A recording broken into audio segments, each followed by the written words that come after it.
and through you to all the members of the CPIM. Exactly 4 days after your Congress, the 23rd Party Congress of CPI will take place at Kollam, Kerala.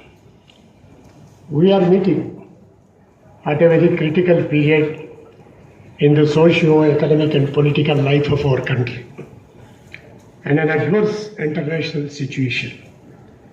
Right reaction, racism, with the direct support of the imperialist forces, are an offensive in USA and European continents. The crisis of capitalism, which brought miseries to billions of people, harvested rich dividends to corporates and finance capital. Concentration of wealth in the hands of small percentage of the rich is widening the gap between the rich and poor, taking advantage of inflation, price rise, and unemployment. Again, the rightist forces are rousing narrow nationalism, racism to capture the power or to widen their base. Donald Trump, the President of the United States of America, is provoking racism, religious hatred, withdrawing from the environmental commitments, threatening wars against those nations who stand independent. The world is once again facing wars, arms race, etc. There are tensions in West Asia, Latin America, and other places. The food produced in the world is not only sufficient for entire population, but many times more. But sadly, millions starve in developing countries of Africa and Asia. There is unrest among many large segments of the people. Resistance is growing.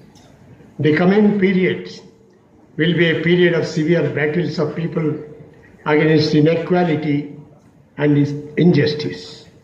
The heroic struggles of the Latin American people, with Cuba as its central inspiration, is noteworthy. The struggles in Europe are advancing. The recent victory of the communists in Nepal is inspiring to all the communists. The situation in India is not different. The Modi government in the last 4 years brought disaster to the nation with naked communalism, intolerance, pro-corporate, anti-people economic policies, and tilting the independent foreign policy towards US, Israel, and other such forces. Intellectuals among writers, scientists, university professors are targeted. Student leaders are targeted, and murders of prominent rationalists like Narendra Davolkar, Govind Pansari, Professor Kalburgi, Gauri Lankesh, and others, including fearless journalists, are causing serious concern. Dalits and minorities are hunted with vengeance. 30 people were killed by Gorakshaks, in which 24 are from minorities. Hundreds of attacks have taken place. There is no punishment in such cases. According to National Crime Records Bureau, in 2016 alone, crimes against Dalits were 40,801 and against STs 6,568 cases.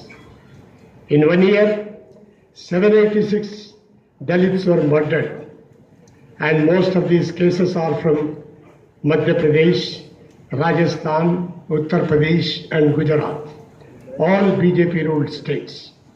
The crime rate against tribal women is on increase. Attacks on Muslims have increased. Number of communal riots have taken place in Uttar Pradesh and Madhya Pradesh. The economic policies of the present government helped corporates, big business, while masses are exploited and pauperized. 71% of the national wealth is concentrated in the hands of 1% rich of our country, and 36 families are the biggest beneficiaries of wealth concentration. Sangh Parivar, which runs government through remote control, is now directly dictating policies, and its people entered the important government positions in Raj Bhavans, universities, and other important institutions in the country. A big section of the media, both electronic and print, which are dominated by the corporates, is in the control of RSS, spreading false information. Religious divide is making room for aggressive communal attacks and pointing them as communal clashes. Notebandi, GST made life of common people more miserable. Corruption is increasing abnormally. No action on black money that was exposed in Panama Papers and other leaks. Unemployment is growing alarmingly. By banning filling up of vacancies, the unemployment situation has further aggravated. Prices of food grains, essential commodities are on increase, while the real incomes of the workers, peasants are going down. The public sector is systematically getting weakened with the disinvestments and privatization. Trade union rights of the working class attacked and they are targeted. 3 lakh peasants committed suicides in the last few years. Agriculture is in distress. The federal spirit of the constitution is thrown to winds. All economic resources, all powers are getting concentrated in the hands of the center, making states bankrupt and helpless. Women are constantly under attack. Outfits of RSS and their leaders are involved in attacks on women. CPI looks at this situation with serious concern. Modi government is authoritarian, dictatorial, and leading to fascist takeover. RSS with its fascistic ideology is in direct control of the Modi government, which is turning to be fascistic.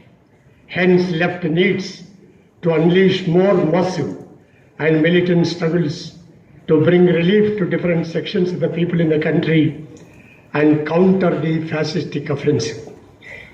The misuse of power, political manipulations to capture power through Raj Bhavans in Goa, Manipur, Nagaland, and unprecedented attacks on left cadre officers after Tripura elections are testimony to the fascist trends of the BJP. Judiciary is feeling suffocated with the union government's attempts to control it in the most brazen way.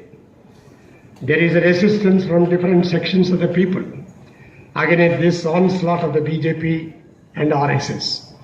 The working class with its strikes and huge mass dharnas at Delhi and state capitals, the Kisan organizations with massive and militant agitations, the fight of the students, youth, women, bank employees, intellectuals need special mention.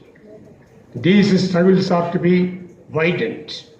The role of the left in countering fascistic offensive acquires special central place. Fighting policies of neoliberalism with alternative economic policies to assert the identity of the left is the need of the hour.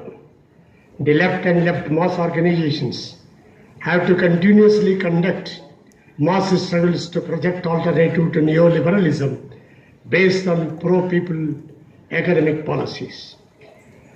Constitutional and autonomous institutions are becoming parrots in the cage to serve the ruling party. The very concept of secularism, democracy, federal plurality, and unity in diversity are under threat. The constitution is under attack. The communists should never overestimate or underestimate the enemy. We believe the Sangh Parivar and its political party BJP are the main enemies of the nation and people. To fight back and give a decisive defeat to fascistic policies of BJP, CPI believes a wider secular, democratic and left platform which should include large sections of the democratic people, intellectuals, minorities, Dalits and others to be floated. Continuous and comprehensive mass political ideological movements are to be conducted from this platform. Civil society organizations are to be drawn to it. Relating it to this or that electoral battle will reduce its significance. Political parties are free to draw their own electoral tactics when elections are due. But launching mass resistance to fascistic policies cannot be delayed anymore. Of course, dislodging the RSS-controlled BJP government should be the main focal point. Left unity as a basis. We should build a broad left democratic unity. It means to forge unity of all those forces, groups and parties who agree on a minimum democratic program, which includes defense of secularism, democracy, and pro-people economic policies as alternative to neoliberal economic policies.